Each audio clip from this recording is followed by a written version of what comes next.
Il prend de la distance. Que faire? Bonjour à tous et bienvenue dans cette Minute Coaching. Je suis Ludivine Musso, votre conseillère personnelle en amour, spécialisée dans la reconstruction après une infidélité. Alors aujourd'hui, vous êtes dans une situation où vous ne comprenez pas pourquoi votre partenaire s'éloigne de vous. Vous ne comprenez pas, alors que tout allait bien. Vous avez même plutôt vécu un début d'histoire passionnante. Il était super investi, il faisait plein de choses pour vous. Bref, vous vous sentiez unique à ses yeux. Puis il a commencé à prendre de la distance. Par exemple, il vous propose moins de vous voir, ou bien il met du temps à répondre à vos messages, ou encore quand vous êtes ensemble, vous ne le sentez pas vraiment là. Vous avez l'impression qu'il s'en fiche un peu de vous. Et cette situation, je sais qu'elle vous fait souffrir. Et surtout, le pire dans tout ça, c'est que vous ne trouvez aucune explication logique. En fait, tout ça s'explique en comprenant comment fonctionnent les hommes. Donc ce qui ressort de ma propre expérience et de mes expériences de coacher, c'est que en fait, les hommes sont attirés par ce qu'ils n'ont pas. Regardez, prenez votre propre exemple. Au début, il était à fond, il faisait tout pour vous séduire. Vous étiez la personne à conquérir son challenge. Et ça, il adorait. Du coup, vous allez me dire, oui, mais Ludie, c'est n'importe quoi. Puisque à partir du moment où on sort ensemble, je suis plus un challenge à conquérir pour lui. Et c'est là, en fait, où vous vous trompez. Il ne doit jamais se dire, c'est dans la poche. S'il a pris de la distance, c'est parce qu'au fond de lui, il commence à se dire que vous êtes acquise et que c'est trop facile pour lui.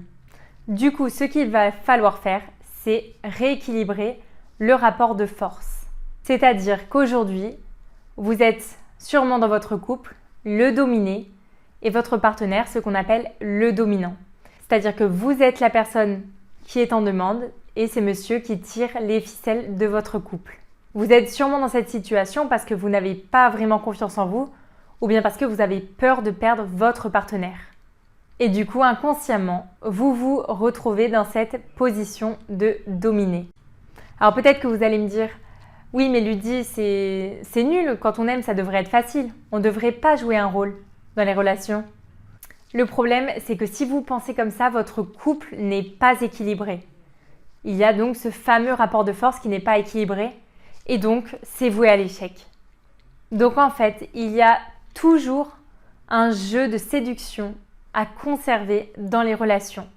C'est aussi ce que j'appelle le fameux « fuis-moi je te suis-moi je te fuis ».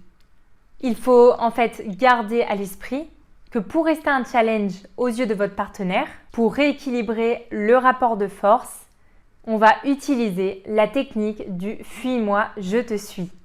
Donc ça va permettre de conserver tout au long de la relation un petit jeu de séduction.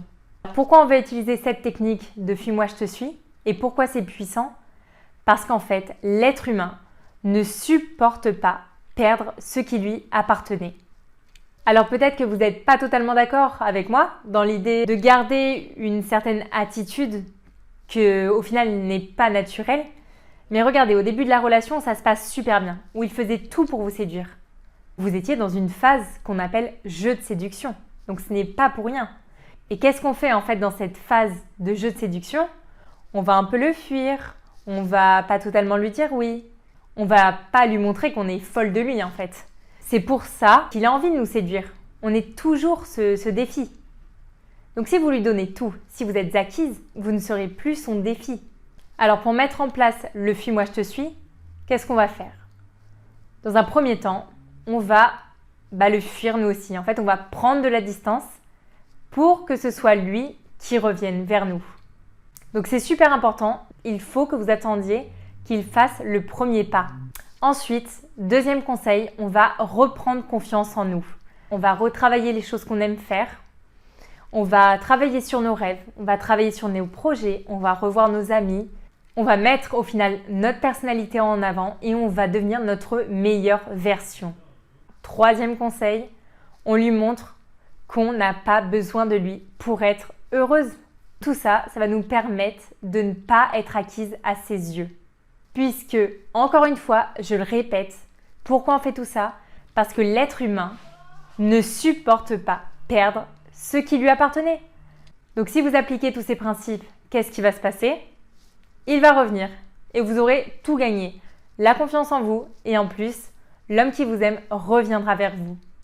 Alors les filles, mettez en place ces actions et je vous garantis que vous n'allez pas être déçus.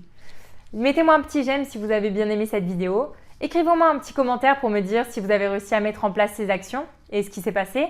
Et puis on se retrouve pour de nouvelles vidéos. Ciao!